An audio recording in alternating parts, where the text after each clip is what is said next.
அனைவருக்கும் வணக்கம் மக்களே. நாம் அந்த வீடியோவில் ப்ரிப்போசிஷன், கன்ஜக்ஷன், இன்டர்ஜெக்ஷன் இதை பற்றி தான் நம்ம பார்க்க போகிறோம். ப்ரிப்போசிஷன்ஸ் இல்லை முன்னிலை சொற்கள் 3 டைப்ஸ் இருக்குது மக்களே.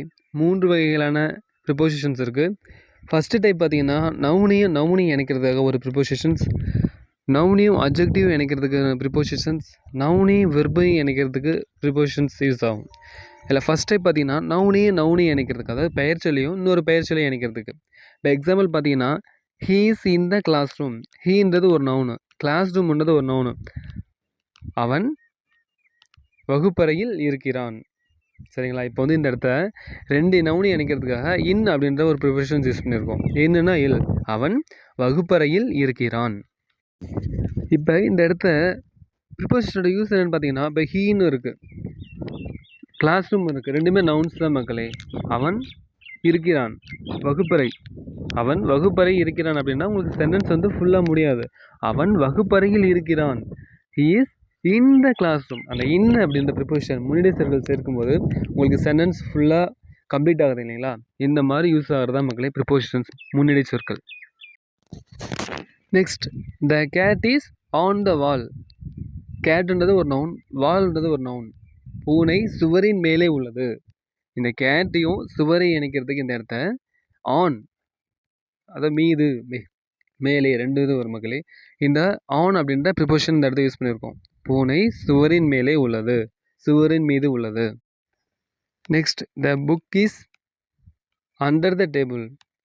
புத்தகம் மேஜைக்கு கீழே உள்ளது. புக்குன்றது ஒரு நவுன் மக்களே, டேபிள் நவுன், 2 இணைக்கிறதுக்கு அண்டர், கீழே அப்படின்ற ஒரு ப்ரிப்போசிஷனை நம்ம இந்த இடத்துல யூஸ் பண்ணியிருக்கோம். நெக்ஸ்ட் டைப் பார்த்தீங்கன்னா மக்களே, நவுனையும் அட்ஜெக்டிவ் இணைக்கிறதுக்கு, பெயர் சொற்களையும் பெயர் உரிச்சொற்களையும் இணைக்கிறதுக்கு இந்த செகண்ட் டைப் தேவைப்படுது. இப்போ நம்மள எக்ஸாம்பிள் பார்த்தீங்கன்னா, my friend is interested in music. My friend அப்படின்றது ஒரு நவுனு, இன்ட்ரெஸ்டட் அப்படின்றது ஒரு அட்ஜெக்டிவ்.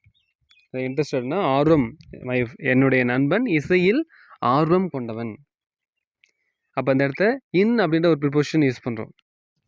நெக்ஸ்ட் எக்ஸாம்பிள் பார்த்தீங்கன்னா, Viswanath Anand is genius at chess. இந்த இடத்த செஸ்ன்றது ஒரு நவுன் மக்களே, அது மாதிரி ஜீனியஸ் அப்படின்றது ஒரு அட்ஜெக்டிவ். இந்த மாதிரி வாக்கியத்தோட பின்பகுதியில் வர நவுனையும் அட்ஜெக்டிவ் இணைக்கிறதுக்கு நம்ம இந்த மாதிரி ப்ரிப்போசிஷன் யூஸ் பண்ணுவோம். அட் அப்படின்றது இல், இந்த மாதிரி ஒரு சில சென்டென்ஸில் மட்டும் இல்லுக்கு இன்னுக்கு பதிலாக நம்ம அட் யூஸ் பண்ணுவோம் மக்களே.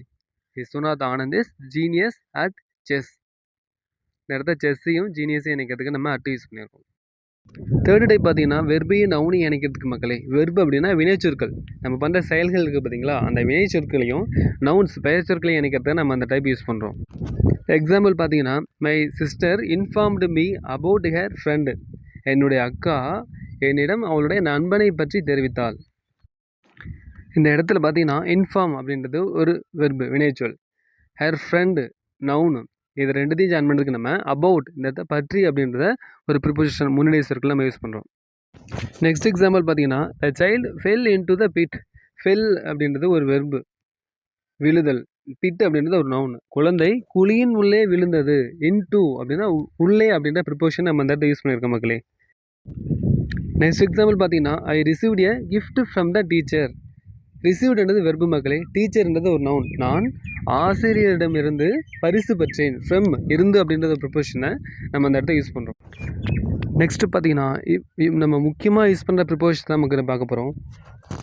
அஸ், ஆக, இன், இல், உள்ளே, ஆன், மேலே, மீது, அபவுட், பற்றி, பட், ஆனால், பை, ஆல், பிஃபோர், முன்னே, டவுன், கீழே, ஃப்ரம், இருந்து, ஃபார், ஆக, ஆஃப், உடைய, ஆஃப், ஓஎஃப்எஃப், விழு, அவுட், வெளியே, டில், வரைக்கும், அன்டில், வரை, த்ரூ, வழியாக, அப், மேலே, ஃபர்கெட், மறத்தல்,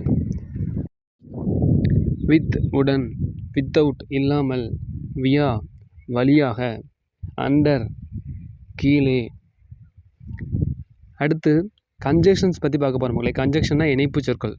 அடுத்தது கன்ஜெக்ஷன் பற்றி பார்க்க போகிற மக்களே. கன்ஜெக்ஷன்ஸ் அப்படின்னா இணைப்பு சொற்கள், 2 சொற்களையோ அல்லது 2 வாக்கியங்களையோ இணைக்கிறது பயன்படுது. இப்போ எக்ஸாம்பிள் பார்த்தீங்கன்னா, 2 சொற்களை இணைக்க பயன்படுது. மணி அண்டு ராஜ், அண்டு மற்றும், மணி மற்றும் ராஜ், இது 2 நவுன்ஸை இணைக்கிறதுக்கு நம்ம இந்த இடத்த கன்ஜெக்ஷன் பயன்படுத்துகிறோம். நெக்ஸ்ட்டு பார்த்தீங்கன்னா used to combine two sentences, 2 வாக்கியங்களை இணைக்க பயன்படுத்துகிற கன்ஜெக்ஷன்ஸ் இணைப்பு சொற்கள். Mani was absent because he was ill. Mani வரவில்லை ஏனெனில் அவனுக்கு உடம்பு சரியில்லை. இந்த இடத்த நம்ம 2 சென்டென்சஸ் இணைச்சிருக்கோம். நடுவில் இணைக்கிறதுக்கு பிகாஸ் அப்படின்ற ஒரு கன்ஜெக்ஷன்ஸ், ஏனெனில் அப்படின்ற ஒரு இணைப்பு சொல்ல இந்த இடத்த பயன்படுத்தியிருக்கோம் மக்களே. மணி வரல, ஏன் வரல அப்படின்னா அவனுக்கு உடம்பு சரியில்லை. அந்த 2வது வாக்கியத்தை இணைக்கிறதுக்கு நம்ம அந்த இடத்த பிகாஸ் அப்படின்ற ஒரு கன்ஜெக்ஷன் யூஸ் பண்ணியிருக்கோம் மக்களே. Next he is an honest but not a smart boy. அவன் நேர்மையானவன் ஆனால் புத்திசாலி பையன் அல்ல. பட் அப்படின்னா ஆனால் அப்படின்ற ஒரு கன்ஜெக்ஷனை இந்த இடத்த யூஸ் பண்ணியிருக்கோம். அவன் நேர்மையானவன் தான், ஆனால் அவன் வந்து ஒரு புத்திசாலி பையன் கிடையாது. அப்படிங்கும்போது அடுத்த வாக்கியத்தை நம்ம இணைச்சிருக்கோம். ஆனால் நடுவில் ஆனால் பட் அப்படின்ற ஒரு கன்ஜெக்ஷனை நம்ம இந்த இடத்த யூஸ் பண்ணியிருக்கோம்.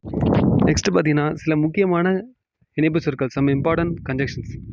பட், ஆனால், ஆர், அல்லது, ஸோ, அதனால், இஃப், அப்படியானால், வென், பொழுது. அடுத்து இன்டர்ஜெக்ஷன் பற்றி பார்க்க போகிற மக்களே. உணர்ச்சி சொற்கள். An interjection is a word which expresses a sudden feeling or emotions. திடீரென்று உள்ளத்தில் எழும் மகிழ்ச்சி, துயரம் ஆகியவற்றை வெளிப்படுத்தும் சொற்கள் உணர்ச்சி சொற்கள் மக்களே. எக்ஸாம்பிள் பார்த்தீங்கன்னா வெல்டன், ஆஹா பிரமாதம் அப்படின்னு நம்ம உணர்ச்சிகளை வெளிப்படுத்த பார்த்தீங்களா, இதுக்கு நம்ம பயன்படுத்துறது. அடுத்த எக்ஸாம்பிள் பார்த்தீங்கன்னா hi how are you, hi எப்படி இருக்கிறாய். நம்ம உணர்ச்சிகளை வெளிப்படுத்துறதுங்களா, அதை தான். இந்த மாதிரியான சின்ன சின்ன மாற்றங்களை நம்ம செஞ்சாலே போதும் மக்களே, நம்ம ஆங்கிலத்தை ஈஸியாக கற்றுக்கலாம். தேங்க்யூ.